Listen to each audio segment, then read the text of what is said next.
오늘도 한쪽으로 앉을까요? 뭐 그러시면 더 좋고 괜찮습니다. 오늘 좀 더 교우들이 많이 나오시겠죠?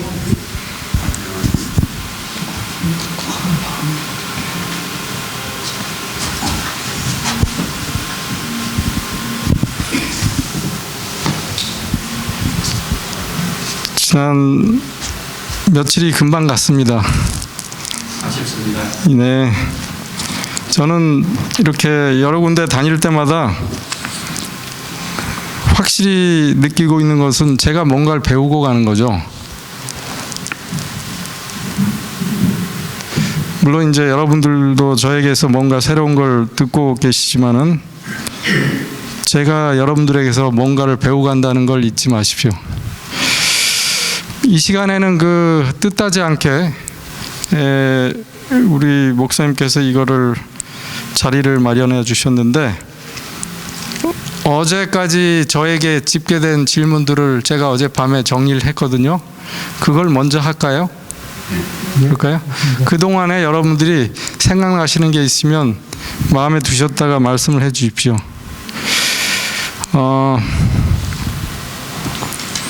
메트폴민이라는 약은 정말 좋은 약인가요?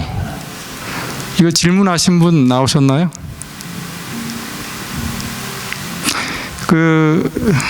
메트폴민은 당뇨병에 쓰는 1차 선택약입니다. 근데 알이 굉장히 크죠. 둥그렇고 커요. 근데 이 약을 처음에 이제 당뇨 진단이 되고 어느 정도가 되면, 즉 당화 혈색소가 6.5가 넘어가면 뭐 시작하자고 그럴 수 있어요. 7이 넘으면 확실히 시작을 하죠. 근데 이 약이 왜 첫째 선택약이 됐냐면, 저혈당의 그 부작용이 적고, 비교적 다른 약에 비해, 그 다음에 다른 인슐린 같은 것처럼 체중 증가가 부작용으로 따라오지 않는다. 그래서 이제 이걸 선택한 것입니다. 그렇지만 당뇨병 환자가 당뇨가 진행되면서 콩팥이 망가지면 이 약은 위험한 약으로 변하게 돼요. 그래서 그거를 이제 의사가 잘 관찰해야 되겠죠. 이 자세한 거를 제가 다 설명드릴 필요가 있을런지 모르겠네요. 하여간 슬쩍 보시고, 그 다음에 이건 더 중요한 질문이 되겠는데, 탄수화물은 몸에 안 좋은 것인가? 여러분들 요새 뭐 뉴스에도 나오고 매스미디어도 나오고 카보하이드레이트에 대해서 아주 그냥 마치 인류의 적인 것처럼 됐어요. 하나님이 이 세상을 만드실 때 우리의 건강을 유지하기 위해서 몇 가지를 주신 것 중에 하나가 카보하이드레이트고, 그리고 대표적인 게 햇볕이에요. 근데 사탄은 이 두 가지를 아주 처참하게 건강의 적으로 둔갑을 시켜놨어요, 이미. 근데 왜 이런 일이 생겼냐면, 탄수화물 중에 소위 말해서 정제한 거 있죠? 정제한 것들. 예를 들면 고농축 과당이라든지 뭐 설탕부터 시작해서 이런 단 것들이 이 무작위로 들어갑니다. 모든 음식에. 사실은 그거를 정부에서 규제하지 않아요. 그건 기호 입맛에 상관이 있는 거라 해가지고 전혀 규제하지도 않고 어디에 표기하게 하지도 않고, 그렇기 때문에 사실은 사용하는 자들이 너무 많이 사용해요. 너무 많이 사용해요. 음식점, 뭐 패키지 푸드 어디에도 너무 많이 들어가 있어요. 그래서 이게 사실은 많은 병을 일으키고 있는 건 사실이에요. 그렇지만 우리가 그렇다고 해서 인간이 만들어 놓은 카보하이드레이트, 그건 단당류에 해당하는데, 그것 때문에 하나님이 만들어 놓으신 그 전분류, 예를 들면 스타치라고 하는, 뭐 쉽게 얘기해서 옥수수, 고구마, 감자, 뭐 이런, 그다음에 알곡류, 그리고 모든 야채류, 과일 다 카보하이드레이트가 들어있죠. 그래서 그거는 왜 안전하냐 하면은 거기에 따라오는 조합이 있습니다. 따라오는 조합이, 이걸 다 제가 영양학적으로 설명드리기엔 부족한데, 그 따라오는 조합에 의해서 우리는 그냥 먹기만 하면 되게 돼 있어요. 전혀 부작용이 있을 수 없게 돼 있어요. 그래서 우리는 믿고 그냥 먹으면 되겠습니다. 사실 당뇨병에서도 이 카보하이드레이트를 피하는 경향인데 어제 제가 잘 말씀드렸었죠. 이거는 우리를 위한 게 아니라 우리 몸에 있는 세균을 위한 것이고, 그걸 잘 씹어 먹을 때 세균이 우리 몸에 인슐린이 활성화되게 하고 당뇨병은 낫게 된다. 그 같은 맥락으로 과일과 그다음에 과일이나 채소의 녹즙, 이 얘기가 나오죠. 근데 이 과일이 당뇨병에 좋은가 안 좋은가는 이건 오래된 세기의 이 논제였어요. 근데 이제 그 논제를 과학자들이 풀기 위해서 실험을 하나 했습니다. 예를 들면 당뇨 환자를 골라요. 무작위로 두 그룹으로 나눴어요. 두 그룹으로. 근데 한 그룹은 상당히 많은 숫자입니다. 1000명 이상 되는 두 그룹으로 나눠놓고 두 그룹 다 여기 앉혔어요. 그런데 어떻게 앉혔어요? 그냥 자기네들이 앉는 대로 놔뒀어요. 그리고 이제 연구자가 서서 이쪽에 앉은 분들은 이쪽에 앉은 분과 마찬가지로 지금까지 드신 모든 것을 다 드세요. 그대로. 그리고 추가로 우리가 드리는 과일을 150g씩 매일 추가로 드셔야 됩니다. 그건 뭐 큰 어려운 건 아니에요. 150g 하루에 다 소화하는 거예요. 그거를 몇 달씩 하는 거예요. 근데 그리고 이제 나가게 하고 이쪽 그룹만 다시 모아놓고 뭐라고 얘기했어요? 여러분들은 이 실험군이에요. 실험군. 이쪽은 비교군이고 이쪽은 실험군인데 이제부터 드린 이 과일을 30번 이상 씹지 않고 삼키면 이 실험에서 탈락이 됩니다. 아시겠어요? 30번 이상을 씹겠어요.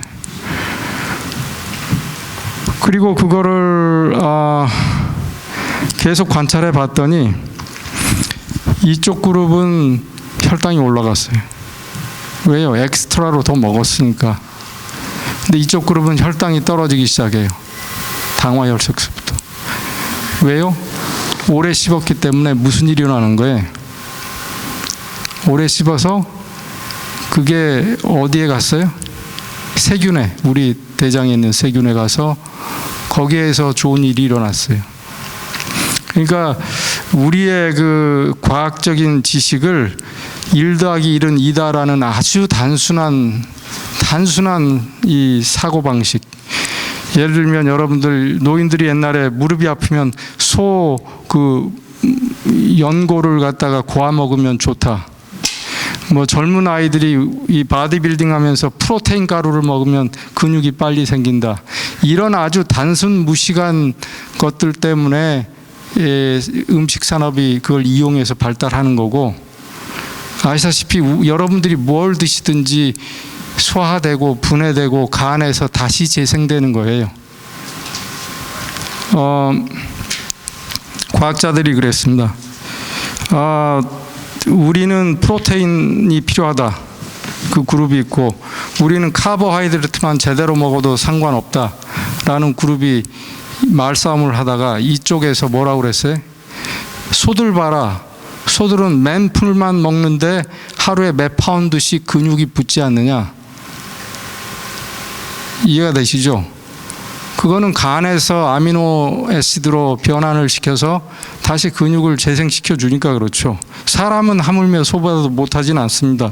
그래서 이런 것들을 보시면 우리가 그 야채, 과일을 진짜 꼭꼭 씹어 먹어야 돼요.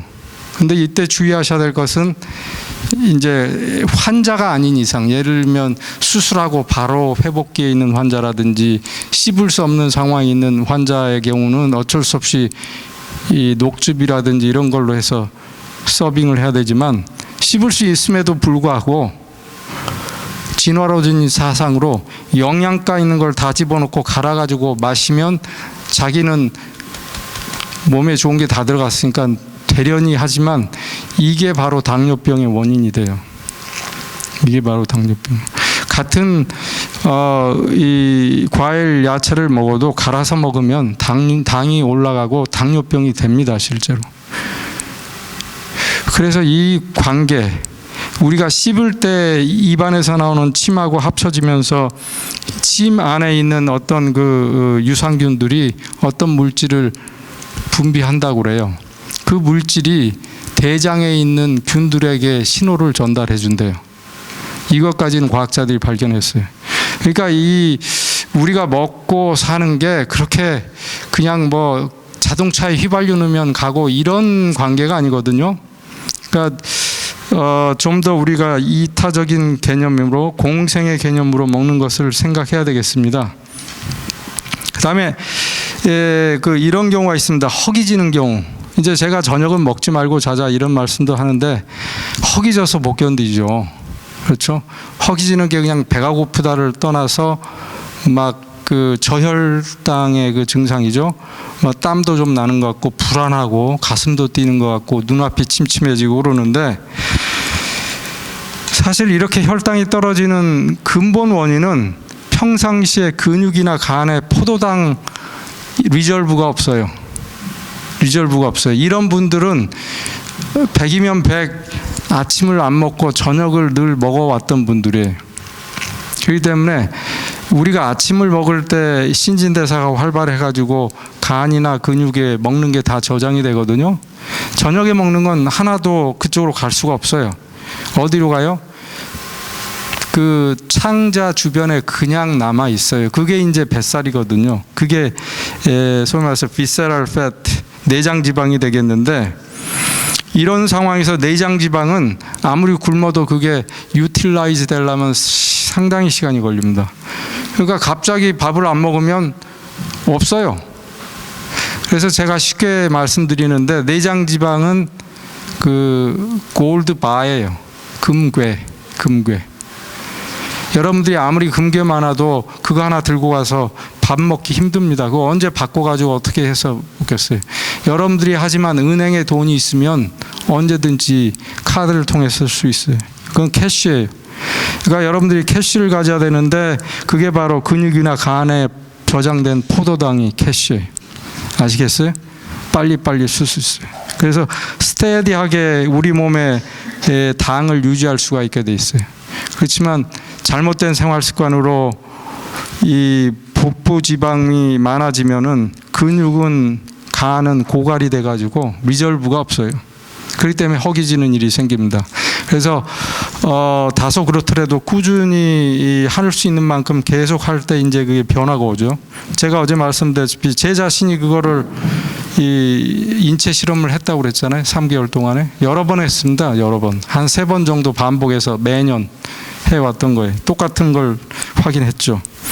또 하나 이제 허기진 이유 중에 간혹 술을 많이 드시는 분들이 있는데, 술을 많이 드시면 어떤 일이 일어날까요? 술은 인슐린하고 상극의 관계입니다. 그래서 우리 술이 들어가면 혈당이 높아져요. 그 술의 칼로리 때문이 아니에요. 술 자체가 인슐린을 억제하니까. 그럼 우리 몸에서는 인슐린을 더 많이 만들어요. 근데 밤사이에 술은 점점 대사돼서 나가고 술이 깨고, 그러면 인슐린이 높아지는 상태가 되니까 아침에 일어나면 갑자기 어지럽고 핑 돌고 저혈당에 빠지는 경우들이 있어요. 그건 이제 술 때문에 그러는 경우가 되겠습니다. 당뇨병을 이기는 가장 좋은 방법, 아마 이분은 어제 당뇨에 대해서 강의를 들으시고 어제 못 오신 분들을 위해서 질문을 해 주셨어요. 어제. 그래서 제가 어제 나온 슬라이드 중에 우리 현대 당뇨병의 치료는 약물 치료, 음식, 카보하이드레이트를 억제하고 나가서 무조건 뛰는 이런 3가지 방법으로 하지만 그건 절망적이다. 그렇지만 우리가 치유를 하기 위해서는 왜 먹는가를 개념을 바꿔야 돼요. 우리 장에 있는 균들을 위해서 먹어야 되는 것이고, 운동도 사실은 신체 활동이고, 우리 그 하나님을 믿는 크리스찬 입장에서는 그 야외에 가서 그분의 작품을 감상하는 거예요. 화이트인도 말씀하셨고 성경에도 나오지만 천연계는 그분의 품성과 능력을 우리에게 보여준다고 그랬어요. 그게 성경만큼이나 중요하다고 그랬어요. 그래서 밖에 나가서 야외 속에서 일상의 수고를 하면서 그런 운동을 할 때 그게 자연히 그런 그 에너지, 하나님께서 우리에게 주시는 생명의 에너지가 이제 실린다고 말씀드렸죠. 자, 이제 여러분들 그 혈관 11주를 살리는 방법은 뭡니까 하고 여쭤봤는데, 첫날 제가 이제 심장을 살리기 위해서는 우리의 혈관을 살려야 된다. 왜냐하면 혈관이 심장을 먹여 살리니까. 그렇죠? 심장은 피를 짜주고, 그렇게 많은 피를 하루에 몇 드럼을 짠다고 그랬어요? 35드럼이나. 여러분들은 70cc 컵을 주고 드럼에다 물을 채우라 그러면 한 드럼도 하루 종일 못 채우고 몸살이 난다고 그랬어요.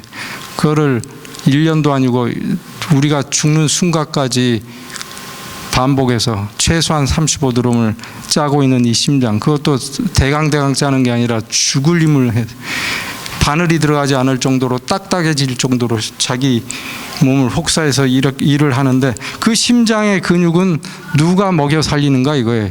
심장밖에 작은 심장이 있어가지고 심장에 또 피를 넣어주는 게 아니고, 우리 전체 몸의 혈관의 탄력성이 그게 심장이 짤 때는 늘어나주고, 그래야지 심장이 부담이 없죠.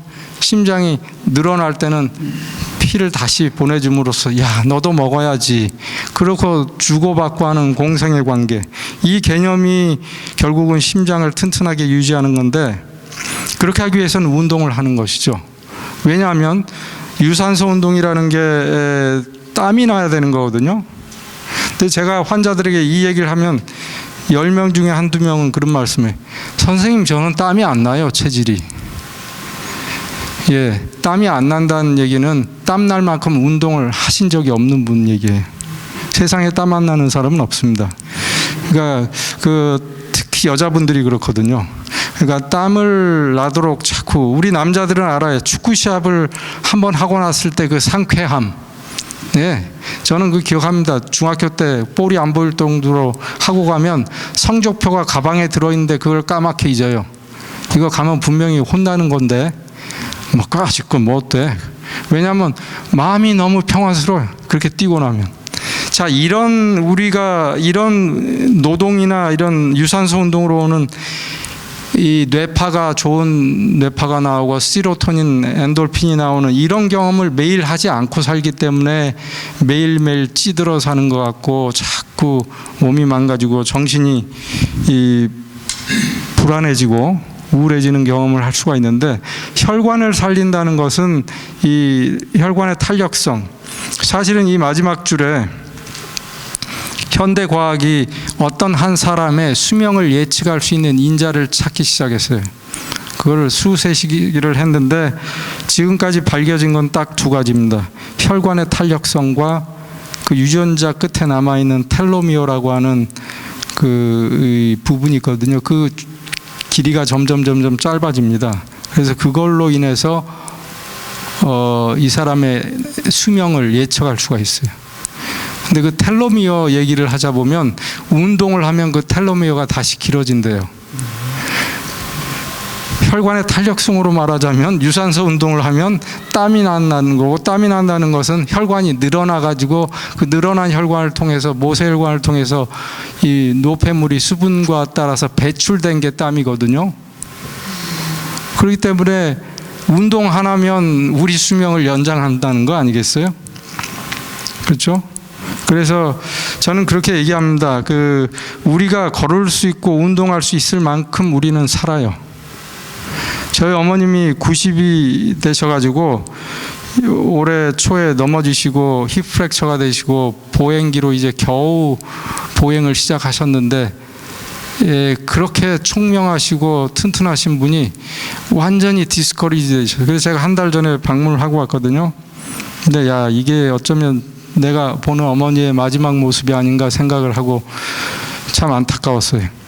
근데 저는 그렇게 얘기해요. 노인들, 특히 젊은 사람들, 우리가 걷고 뛰고 할 수만 있으면 우리는 건강하게 살 수 있어요.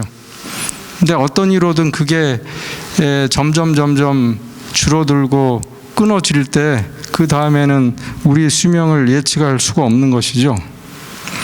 그 다음에 또 질문 하나는 피를 건강히 하려면, 그러니까 피를 건강히 한다는 게 우리 사회에서는 디톡스라고 합니다. 그렇죠? 디톡스. 왜 그러냐면 우리 생활이 너무 많은 것을 섭취하고 그 섭취한 것 때문에 우리 몸에 노폐물이 쌓인다는 그런 일말의 죄책감들이 있어요. 그래서 그걸 이용해서 사회에서는, 음식 산업에서는 또 디톡스 요법을 만들어낸 거예요. 그래서 가장 많이 하는 디톡스가 뭡니까? 관장요법이에요. 관장요법. 그 커피 관장요법 들어보셨어요? 뭐 그런 것부터 해가지고. 근데 사실 우리 관장을 하는 건 이 장을 청소하는 거거든요. 장은 입에서부터 항문까지 쭉 열려 있는 외부입니다. 외부. 내부가 아니에요. 몸 속에 있지만 내부가 아니에요. 뭐 여러분들 디톡스 한다고 목욕탕 가서 때 미는 거랑 똑같은 거예요. 그리고는 나는 디톡스 했어. 이거는 수박 겉핥기식이죠. 그래서 이 장에 있는 세포 이름을 에피텔리움이라고 그래요. 에피는 겉이라는 뜻이에요. 근데 뭐가 그럼 진정한 몸 속인가 하면은 이런 모든 그 간부터 시작해서 심장, 뇌, 폐, 콩팥, 오장을 이 서플라이 해주는 혈관. 혈관은 진정한 몸 속이에요. 왜냐하면 우리 몸은 다 혈관으로 돼 있다고 그랬잖아요. 그렇죠? 근데 그 혈관은 막혀 있잖아요. 어디도 열려 있지 않아요. 바깥으로. 그래서 그 혈관을 싸고 있는 세포를 엔도텔리움이라고 그래요. 엔도는 속이라는 뜻이에요. 아셨죠? 그러면 우리는 디톡스를 하고 싶으면 뭘 해야 돼요? 혈관을 청소해야 되죠. 혈관을 청소해야 돼요. 근데 혈관을 청소하는 방법은 뭐예요? 그게 바로 그 물을 많이 마시는 거예요. 물을. 결론부터 얘기하면 물을 마시는 거고, 두 번째는 여기 그 음식 중에 이런 기름진 음식을 삼가하고, 밤에는 이 휴식을 함으로써 간이 재생하고 쉬고 그 다음날 간이 일을 하면서 간하고 이쪽 왼쪽에 있는 그 스플린이라고 하는 비장은 피를 걸러주는 필터 역할을 합니다. 그러니까 그 두 개가 양쪽에 딱 있어요. 그래가지고 피를 걸러줘요. 그러니까 이런 장기들이 쉬도록 우리가 해줘야 되는 거죠. 이건 자동으로 돌아가게 해 놓으신 거예요, 하나님이. 근데 우리가 밤이면은 불을 대낮처럼 켜놓고 another life를 살고 거기에 우리의 quality of life가 있다고 믿고 있으니까 디톡스는 자동으로 일어날 수가 없어요. 심장의 건강은 어떻게 유지하나요? 이건 이제 첫날에 했던 말씀이고, 제 슬라이드의 결론 슬라이드는 이랬죠. 심장을 우리가 건강하게 하려면 심장을 알아야 돼요. 심장을 알아야 되는데 심장을 생각을 해야 되겠다. 제가 말씀드릴 때까지 여러분들 한 번도 심장 생각 안 하고 살잖아요. 언제까지 심장을 생각 안 해요? 심장 마비가 올 때까지 생각 안 해요. 그제서야 얘가 왜 이래? 그래서 우리는 평상시에 자기 전에, 야 심장아 너 진짜 고생했다 오늘. 내가 잘 테니 너도 좀 쉬어라. 간 너도 참 힘들었지. 내가 일찍 잘게. 너도 쉬어. 이런 그 생각하는 마음, 생각을 할 때 고마운 마음은 저절로 따라오고, 그렇게 되면 당연히 그 자기 장기를 사랑할 수가 있어요.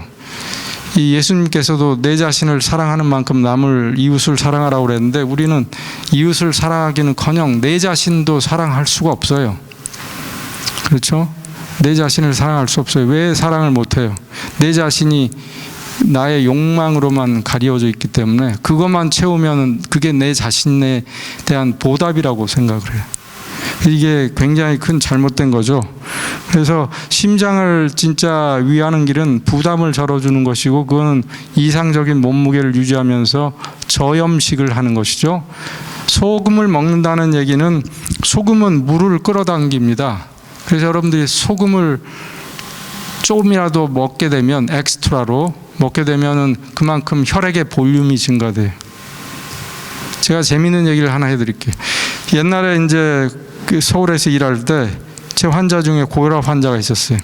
근데 제가 이제 고혈압 치료를 잘 했어요. 근데 어느 날 갑자기부터 늘 쓰던 약을 쓰고 그러는데 혈압이 막 올라가기 시작해요. 그래서 약을 용량을 더블로 올렸어요. 그리고 나서 2주 있다가 혈압재 가지고 와보세요. 그래도 더 올라가요. 이게 뭐야? 이 약이 지금 제약회사가 다른 약으로 바뀌었나? 그래서 약국에 이 사람에게 오리지널 약을 주시오. 그리고 약 용량을 또 올렸어요. 그래도 더 올라가요. 그래서 이제 이게 뭔가 문제가 있다. 그래서 약을 하나를 추가를 했어요. 그런데도 더 올라가요. 그래서 환자를 불러서 제가 죄송하지만 이게 뭔가가 문제가 있습니다. 이건 이렇게 되는 게 아니에요. 그래서 제가 다시 시작하겠습니다.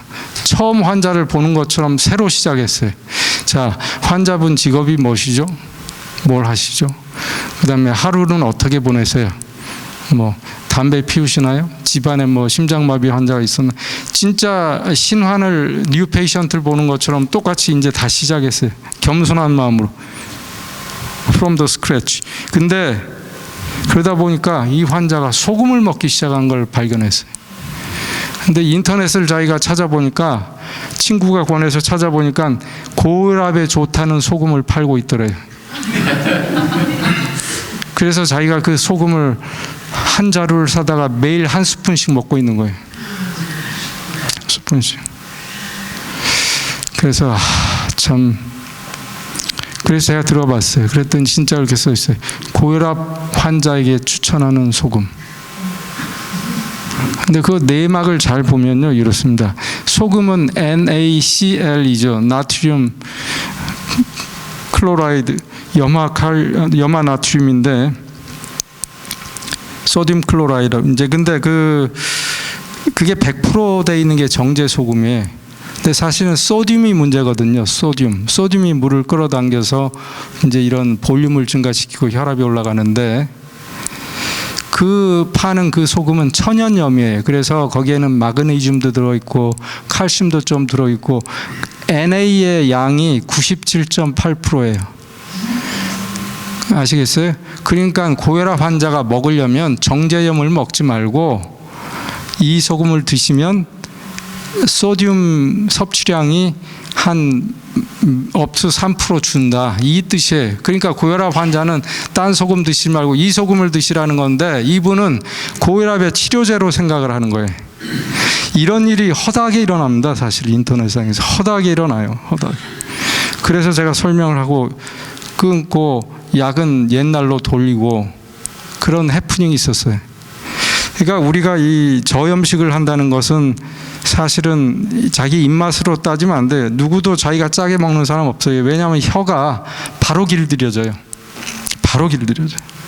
그래서 일부러 무염식을 하려고 노력을 해야지만 이게 저염식이 됩니다. 왜냐하면 이 세상은 이 WHO에서 권고하는 그 이상 먹으면 안 됩니다 하는 소금의 4배에서 8배까지 먹고 있거든요.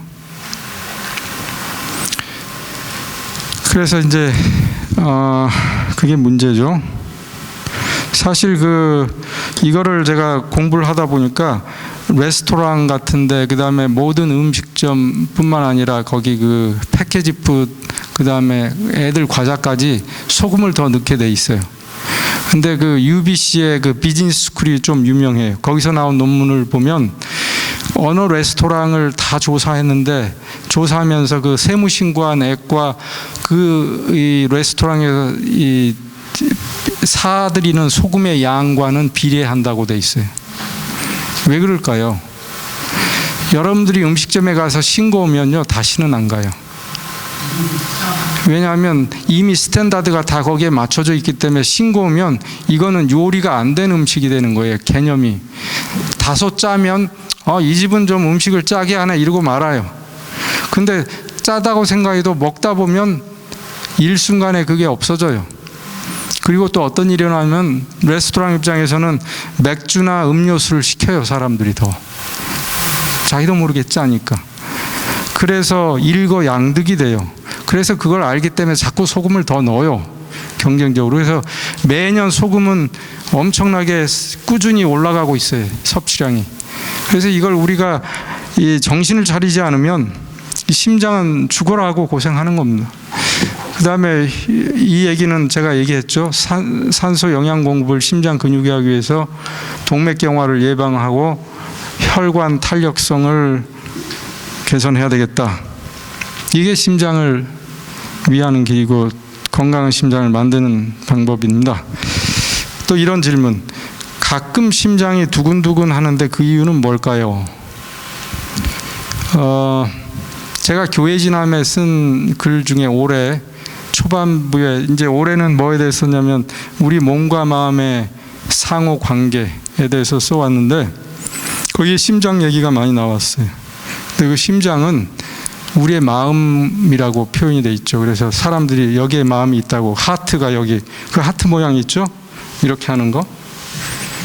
제가 요새 어머님하고 카톡하면 항상 끝날 때 이렇게 하고 끝나서 이 하트가 여기 있는데 이게 우리의 마음, 그만큼 우리의 정서에 직접 연관이 돼 있어요, 심장은.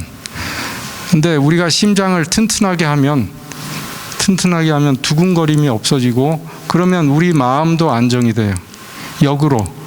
이게 일방적인 관계가 아니라 쌍방의 관계인데, 지금 여기서 이분이 질문하신 가끔 심장이 두근거리는 이유는 99%는 사실은 이 스트레스가 쌓여서 그래요. 스트레스는 레이어 바이 레이어 이게 쌓인다고 그래요.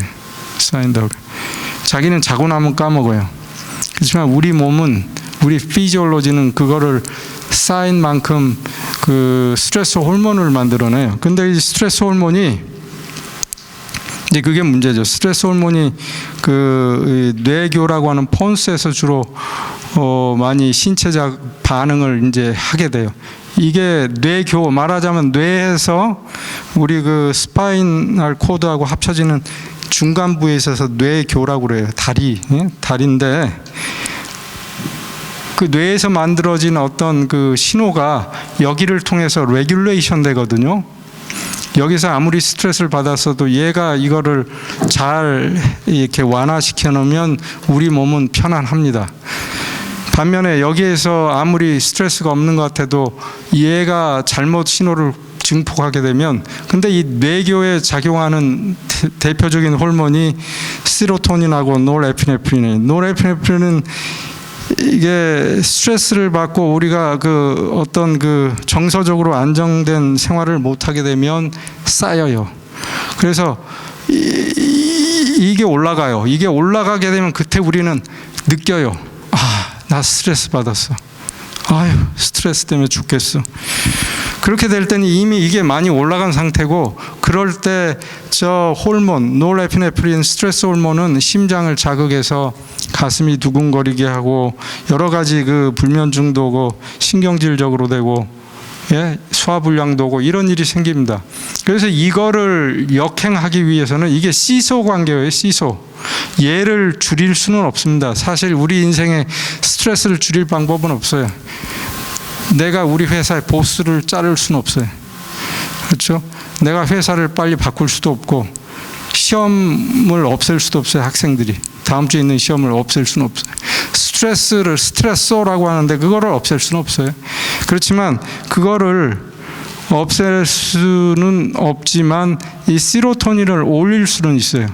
이 세로토닌이 올라가면 어떻게 되겠어요? 그러면 노르에피네프린 떨어져요. 시소 관계이기 때문에. 노르에피네프린이 떨어지면은 스트레스는 없어지는 거예요. 아셨죠? 이 세로토닌이 올리면 이건 떨어진다. 그래서 저 세로토닌을 안타이 스트레스 호르몬이라고 그래요. 근데 세로토닌이 어떤 호르몬이라고 했어요? 제가 아까 이 남자아이들이 축구를 열심히 하고 그냥 러닝샷까지 그냥 땀에 범벅이 됐을 때 느끼는 그 기분을 느끼게 해주는, 그게 바로 세로토닌. 세로토닌은 운동할 때 많이 나오고요, 명상할 때 나와요, 대표적으로. 여러분들이 카디오, 그러니까 유산소 운동을 하실 수 있으면 하시고, 그게 안 되는 상황에서는 비가 오고 그러면 밤마다 명상을 하시는 것도 그날 스트레스를 다 잠재울 수가 있는 방법이에요.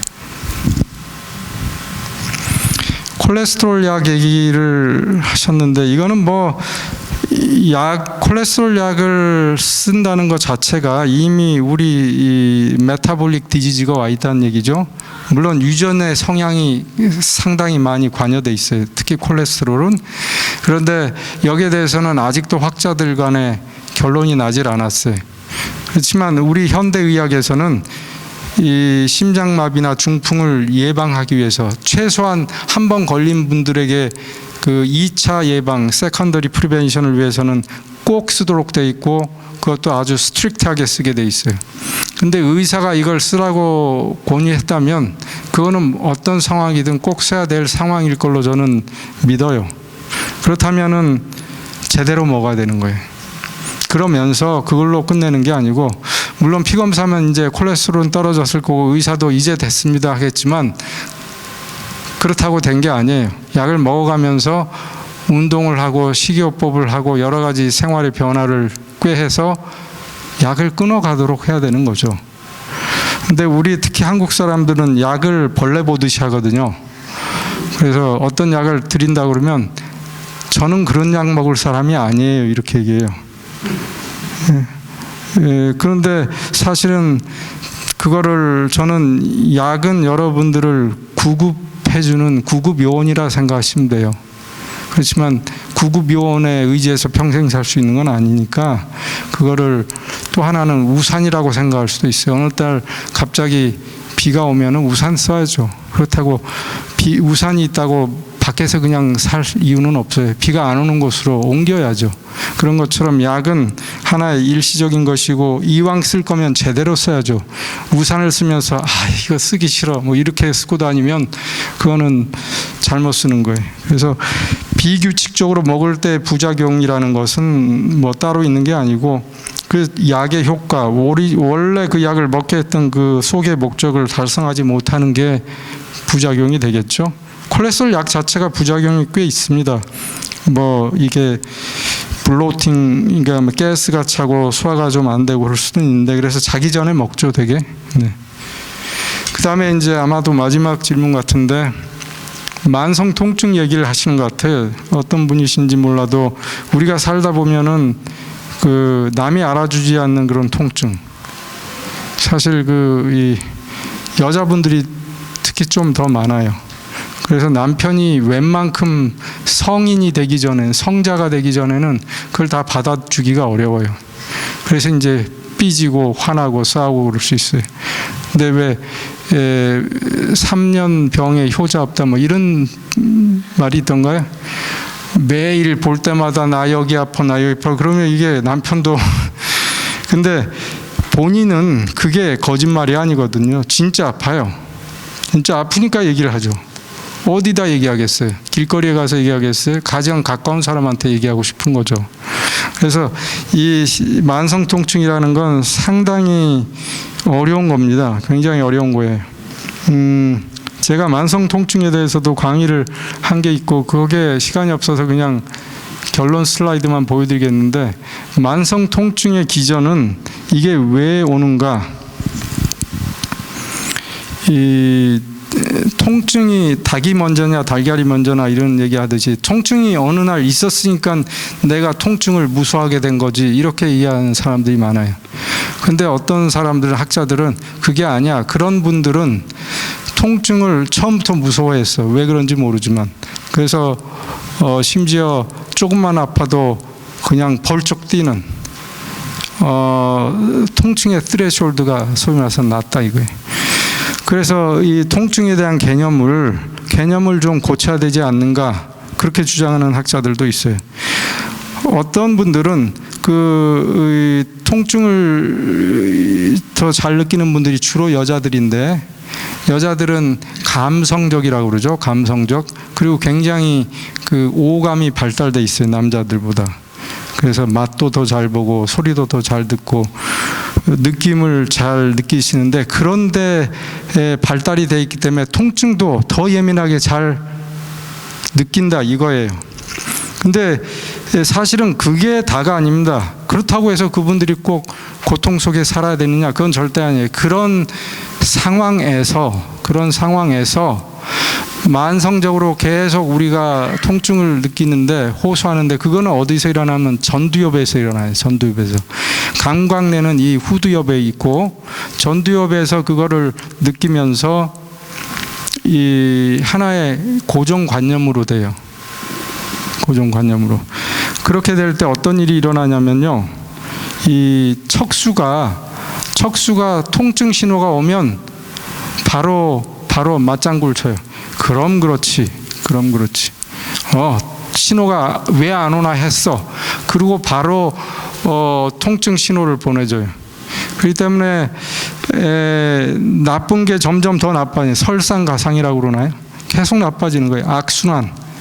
악순환의 고로에 빠지게 되는데 이거를 나와야 되는데 이 나오는 게 쉽지가 않아요. 사실은 온갖 만성 치료에 대해서 만성 통증 치료에 대해서 굉장히 많은 치료가 있어요. 저도 만성 통증을 알았던 옛날 경험이 있고 그래서 여기에 대해서 관심이 많아서 이제 학회를 주로 많이 다녔는데 현대과학에서 결론부터 말씀드리면 현대과학에서 이 결론 내린 게 있어요.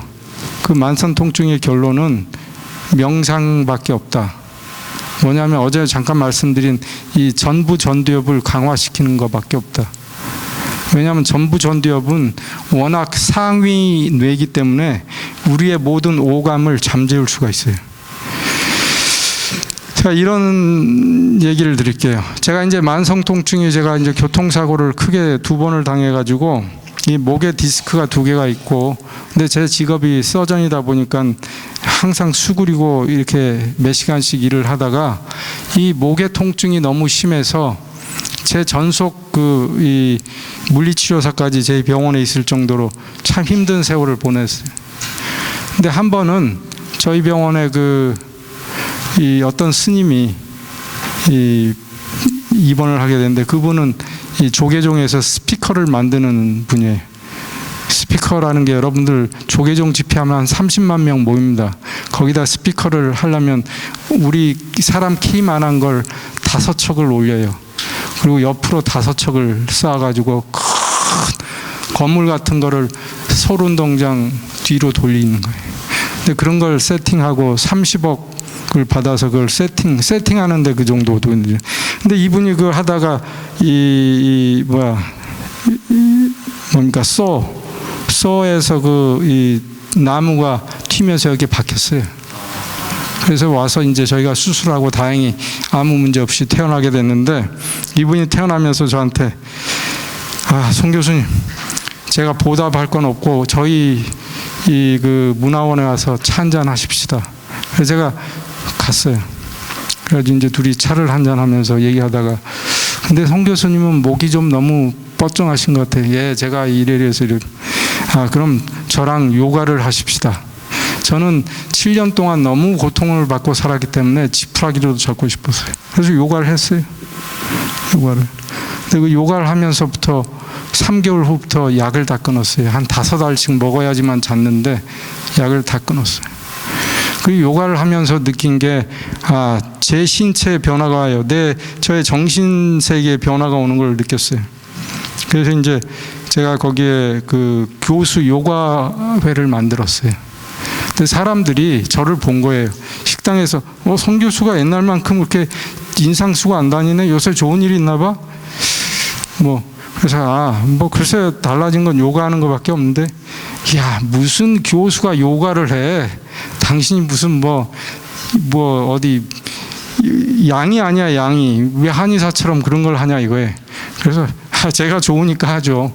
근데 이거를 그분들이 비아냥거리면서 거의 6개월 이상을 봤어요. 저의 달라진 모습을 보고 그 다음부터는 그렇게 비웃질 않고 하나씩 찾아와요. 저를 개인적으로.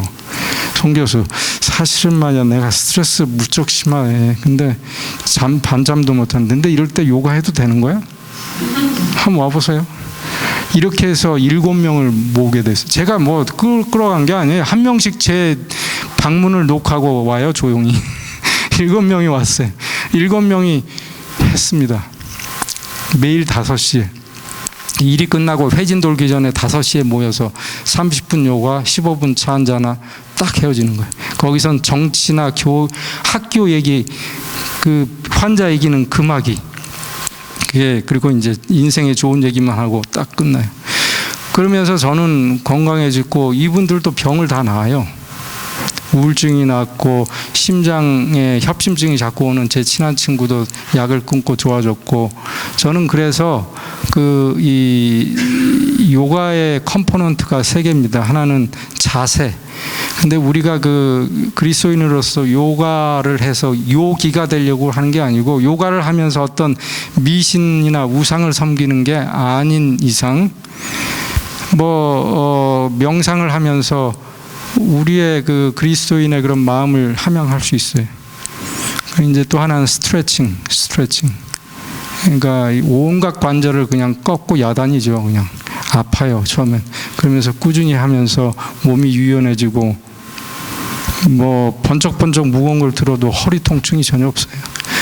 어쨌든 그 요가를 비롯한 그 명상, 이 명상이 유일한 이 만성 통증의 치유제라는 거예요. 그래서 사실은 제가 사는 동네 그 빅토리아에는 이 통증의학과 의사와 가정의들이 모아서 통증 클리닉을 만들고, 거기에서 뭐 하냐면 방을 크게 온돌방처럼 해놓고 만성 통증 환자 데려다가 요가 선생님이 요가 시켜요. 그래서 다 낫게 하고 보내요. 어쨌든 우리가 꼭 만성 통증이 아니더라도 제가 명상, 묵상하는 생활을 생활화해야 된다고 꼭 강조드리는데, 그거는 우리의 그 영성을 강화시키는 목적으로 그렇죠. 그 다음에 만성 통증에 가장 좋은 약용 식물들을 몇 개만 보여드릴게요. 제 환자의 보디가드예요. 제 환자 중에 노인이 계신데 88세인가 되셨는데, 이 여자분이 온갖 만성 통증은 다 가지고 있어요. 류마티즘에다가 파이브로마이알지에다가 우울증에다가 골다공증으로 뼈가 몇 개가 부러졌는지 몰라요. 제가 처음 그분 만났을 때는 키가 저보다 컸어요. 좀 컸어요. 근데 멋있었어요, 여자가. 근데 지금은 이만큼밖에 안 와요. 근데 척추가 다 주저앉아가지고. 그러니까 이제 이 남자분이 이제 같이 살면서 케어해 주는데, 이분도 그렇고 이 여자분도 그렇고 결국은 이분은 영국에서 약용식물학과 교수 하시는 분인데, 얼브를 이 큰 텃밭에다가 기르면서 거기서 이제 이 환자가 먹고요. 다 나았어요. 류마티즘 깨끗이 나왔어요. 그래서 제가 거기 자꾸 방문을 하면서 이분들이 아끼는 책 중에 이게 1929년에 나온 아주 원본 책이래요. 폴스 에디션이군요. 하여간 이 얼브 약용식물에 대한 백과 책인데, 자기가 끝지게 아끼는 걸 저에게 선물했어요. 그래서 제가 가끔 이제 그거를 보는데, 거기에 좋은 우리 만성 통증에 좋은 약들, 커리의 주성분이 되는 튜머릭이라고, 그 다음에 로즈메리, 그렇죠? 이런 사실은 이런 것들이 식물에 다 있어요. 우리가 밝혀낸 게 이런 것들이지. 그래서 우리가 야채, 과일을 이 종류대로 색깔별로 골고루 매일 잘 씹어 먹으면요, 거기에 치유제가 있어요. 그래서 제가 자꾸 이런 걸 볼 때마다 논문에서도 그런 걸 서포트하고 있고요. 그런 걸 볼 때마다 제가 창세기 1장 29절에 다시 돌아가고 하나님께 감사드리고, 제 신앙은 거기서 시작이 됐고 거기에서 계속 확인을 하고 있어요. 자, 일단 질문 들어온 걸 제가 서머리 했고요. 시간이 다 됐지만 혹시 대중에서 질문하실 분들 있으면 뭐든지. 네.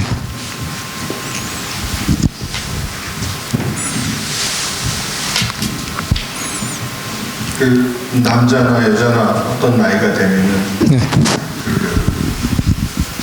폐경기 여자 같은 경우 폐경기라고 남자 같은 경우는 남자도 폐경기입니다. 예. 그때 이제 오는 신체적인 변화나 생리적으로 더 후퇴하는 그런 것들을 어떻게 잘 대처할 수 있는지 궁금합니다. 네. 말씀하시는 분께서 요새 겪고 계신 것 같기도 하고 뭐 사실은 저도 겪고 왔고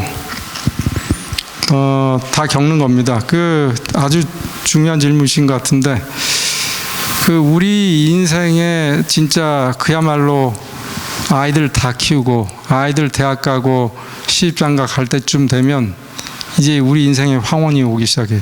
사실은 그때부터 우리의 인생을 살아야 되는데 근데 이제 우리의 인생이라는 게 부부가 있다면 부부가 또 같이 잘 협력해. 근데 그때부터 금이 가기 시작해. 근데 그 이유가 신체적으로 정신적으로 불안하고 우울해지고 몸이 아프고 자기 옛날 같지가 않고 이러면서 이제 점점 멀어지는 그게 참 안타깝죠. 그래서 뭐 증상은 여러분들이 다 아실 거고 남자도 마찬가지입니다. 여자들도 이제 여성 호르몬이 떨어지고 반면에 상대적으로 남성 호르몬이 많아지면서 갑자기 안 그러던 여자가 창문을 막 활짝 열어 제끼고 남자는 춥다고 그러면 여자는 열어놓고 이런 일도 생기고 말이죠. 근데 그거를 극복할 수 있는 방법을 한 가지만 말씀드리자면 그거는 두 분이서 손붙잡고 등산하세요. 진짜 그것만 매일 하시면 끝입니다. 끝. 제가 그렇게 극복했어요. 그리고 그거는 에비던스가 있기 때문에 그래요. 에비던스가. 그래서 카디오 엑서사이즈, 햇빛 이 두 가지가 우리 밤에 잠도 잘 자게 하고 이 호르몬의 밸런스가 깨졌을 때 오는 막 하트 플러싱이라든지 짜증이라든지 막 이런 게 다 없어져요. 그러니까 하루하루 이렇게 사는 거예요. 그거를 매일 할 수는 없지만 일주일에 할 수 있으면 한 2번 최소한 2번이라도 할 수 있으면. 그래서 저희는 시간이 없으니까 주말에 뭐 안식일 오후에는 기필코 산에 가고 또 일요일 날은 아주 뻑세게 해요. 뻑세게 그냥 큰 산을 그냥 도시락 싸가지고 아침에 가서 몇 시간 올라가서 아주 그냥 땀 범벅이 되고 심지어는 뜨거운 물을 지어 미고 컵라면 가서 그거를 먹고 따뜻하게 보온하고 자연을 보고 내려오고 그러면서 주중에도 할 수 있으면 한 번씩 하죠. 그래서 그렇게 할 수 있으면 참 좋습니다. 물론 호르몬 치료도 있고 여러 가지가 있지만 그거에 다 부작용이 너무 많고 썩 바람직한 방법은 아닌 것 같아요. 감사합니다. 꼭 하겠습니다.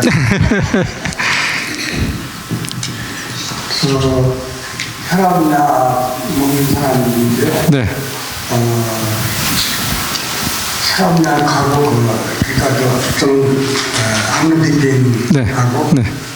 아토바스타틴 하는데 네. 그 콜레스테롤 아스타틴이 합병증하고 굉장히 관계가 있는데 부작용이 많이 있을 수 있어요. 예. 저 같은 경우는 네. 근육 통증 네, 맞습니다. 네. 그거하고 관계가 있는 건지 관계가 있는지를 보기 위해서는 그 근육 엔자임 스터디를 의뢰하세요. 의사가 아마 할 겁니다. 안 하고 있었으면 한번 해보면 어떻겠냐고. 근육 통증이 심하다. 만약에 그 크레아티닌 카이네이즈라고 하는 CK라고 표현하는 그 근육 엔자임이 올라가 있으면 그거는 그 스타틴이라고 얘기하는 소위 그 콜레스테롤 약에 의한 거거든요. 그게 대표적인 합병증이에요. 그래서 그럴 경우에는 약을 바꿔야 되죠. 약을 바꿔야 되고 용량을 줄인다든지 다른 약을 첨가하면서 약 용량을 줄일 수도 있고요. 근본적으로는 그 식생활을 철저히 개혁을 하셔야 돼요. 그 얘기는 뭐냐면 동물성 지방을 삼가하고 그다음에 뭐 씨푸드에서도 생선 빼놓고는 다 금지하고 그다음에 야채 과일을 집중적으로 드시는 거예요. 그렇게 할 때 사실은 대부분은 많이 좋아집니다. 그렇게 하면 설령 100% 안 좋아진다 하더라도 시간이 걸리더라도 약 용량은 계속 줄여나갈 수 있고 합병증을 예방할 수가 있겠죠. 간이 쥐가 잡아가도 나는 경우가 있는데 쥐가 나는 거예요. 관계가 있는 그거는 꼭 관계 있는 건 아니고요. 그거는 쥐가 나는 것은 이 다리 근육에 가는 혈관이 많이 좁아진 거거든요. 좁아진 거예요. 옛날에 혹시 담배 피우신 적 있나요? 써놨을 네, 그런 영향도 있고 또 하나는 콜레스테롤도 당연히 영향이 있고요. 또 하나는 운동 부족일 수도 있어요. 그래서 평상시 운동을 자꾸 해야 혈관이 늘어나는 연습이 되고 탄력성이 돼가지고 근육에서 자다가 이유 없이 산소를 더 요구하면 더 보내줄 수가 있죠. 그게 안 될 때 운동하다가도 이게 운동하다 쥐가 나죠. 예. 그래서 스트레칭을 하세요. 이 저녁마다 스트레칭 하시고 그 다음에 낮에는 운동을 자꾸 하시고 그 다음에 또 하나는 뭐 일부에서는 마그네슘을 먹는 게 도움이 된다고도 하니까 한번 해보실 수도 있어요. 네. 그렇지만 그게 제가 볼 땐 근본 해결책은 아닌 것 같고 여러 가지를 하는 중에 이거저거 다 함께 하는 거죠. 빨리 효과를 보기 위해서. 네.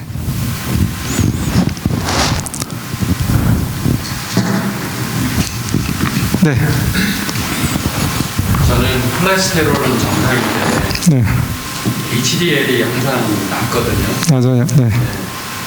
그게 유전적이라는 말도 있고 운동을 많이 하는 중인데 항상 38 정도 나오는데 그리고 혈관 질환의 위험성은 없는지.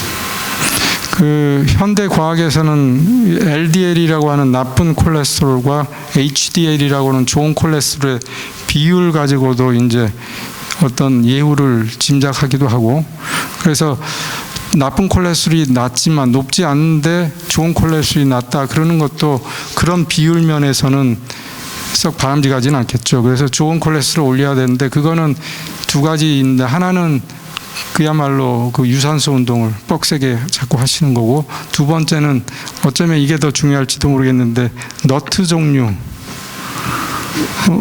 예 너트 종류를 뭐를 드시나요? 커스코에 사서 믹스된 거 네. 브레젤렛이 좋다고 그래서 그것도 많이 먹고 그러는데 많이라면은 얼마나 많이 드시죠? 하루에 3알 정도 권장하다 오케이 예. 예. 조금 임프로브 되는 것 같긴 한데 후전되는 맛은 보이는 너트 종류 중에 뭐 종류가 많습니다. 저도 그래서 그게 진짜 좋은가 해서 제 몸으로 실험을 해봤어요. 땅콩, 호두, 알몬드, 그 다음에 이게 키드니 모양으로 생긴 거 캐슈 이렇게 네 가지를 제가 사다 놓고 식탁에다 놓고 3알, 4알씩 땅콩은 한 5알, 6알, 10알까지 이렇게 해서 저녁을 안 먹는 날은 그리고 너무 허기지면 그거를 씹어 먹는데 진짜 죽이 되도록 씹어요. 50번 이상. 그리고 나서 물 양치하고 자거든요. 근데 이렇게 하면서 몇 달 한 다음에 테스트 해보니까 HDL이 꽤 올라가더라고요. 그래서 아마도 씹는 게 차이가 있다면 차이 있을런지도 모르겠습니다. 네. 네. 그러면 뭐 다 질문이 다 됐나요? 한 가지만 더. 네. 저기 그 갑상선 저하증이 있는데요. 네. 그게 심장 그 치료를 안 하면 심장 질환하고 연관이 많은가요? 그렇지는 않거든요. 저하증인 경우는 이제 항진증이면 그 갑상선 호르몬이 하는 것 중에 하나가 심장 맥박을 빨리 뛰고 심장에 스트레스가 많아져서 그것 때문에 기존의 심장병이 있는 분들한테는 더 위험해질 수 있다 해서 심장을 안정시키는 약을 먼저 쓰면서 갑상선의 원인을 찾고 갑상선 치료를 하게 돼 있는데 저하증인 경우는 글쎄요 심장에 직접 원인은 없고 간접적으로 갑상선이 저하되면 이 메타볼리즘이 떨어지면서 이 신체에 물이 많이 고여요. 티슈의 수분 함량이 높아져요. 그러면 심장이 이 말초혈관을 통해서 피를 돌리는데 장애가 와요. 그래서 심장이 부담이 될 수는 있겠지만 그렇다고 해서 그걸로 인해서 심부전증이 오진 않아요. 근데 심부전증이 있는 분들한테는 많은 마이너한 요소까지 치료하기 위해서 갑상선 기능 저하증도 치료를 해드려야 돼요. 그거 하나만 가지고는 그리고 뭐 약간 떨어져 있거나 증상이 많이 있지 않으면 치료는 안 하는 걸로 돼 있습니다. 네. 시간 관계상 잠깐 개인적으로 질문이 있으신 분들은 이따 점심시간이나 아니면 오후에 끝나고 하시면 좋겠습니다. 지금 잠깐 우리 특창하고 박사님 계속 말씀 이어지겠습니다. 특향하기 전에 뭐 우리 강사 닥터손 소개를 했지만 우리 또 처음 오시는 분이 있었기 때문에 잠깐 한 번 더 말씀을 좀 드리겠습니다. 우리 손영상 박사님은 지금 캐나다 밴쿠버 빅 아일랜드에 거주하고 계시고 특별히 이제 밴쿠버 한인 교민들을 위해서 이제 봉사하시고 또 여러 캐나다인들을 위해서 이제 건강 그런 진료를 하고 계십니다. 사실은 우리 교우님들은 교회 진함을 통해서 많이 보셨죠. 지면을 통해서 여러 건강 칼럼을 이제 가지고 계시고, 원래 박사님은 고려대 의대를 나오셨고요. 심장 전문이셨어요. 근데 특별한 어떠한 계기와 기회가 돼서 이제 다시 캐나다로 이제 이민 오신 지가 한 16년 되셨고, 다시 가정의학을 공부하시고 굉장히 말씀이 좋습니다. 지난 한 이틀 동안 시간 가는 줄 모르고 참 잘 들었습니다. 그래서 오늘 예배 함께 하시고 식사하시고 또 오후에 한 번 더 시간을 갖고 그 다음에 우리 교우님들 또 우리 새로 오신 분들 몇 분 계신데요. 또 좋은 시간 함께 가지시길 바랍니다. 우리 특창하시고 그리고 계속 우리 박사님 말씀을 듣겠습니다. 제가 잠깐 기도하겠습니다. 하나님 감사합니다. 오늘 안식일 예배 특별한 순서에 우리 손영삼 박사님 불러주시고 우리 모두에게 하나님을 더 잘 알고 또 건강을 잘 지킬 수 있는 그러한 여러 가지 좋은 말씀들을 들려주셔서 참으로 감사합니다. 계속되는 예배 시간에 다시 한번 우리 주의 종을 세우셨사오니 그를 성령으로 입혀주시고 또 그를 통해서 나오는 하나님의 모든 말씀을 우리가 잘 받고 이 시간 결심하고 또 돌아갈 수 있도록 주님 도와주시옵소서. 모든 예배 순서와 또 그 모든 것들을 다 주님께 의탁드리며 예수 그리스도 이름으로 간절히 기도합니다. 아멘.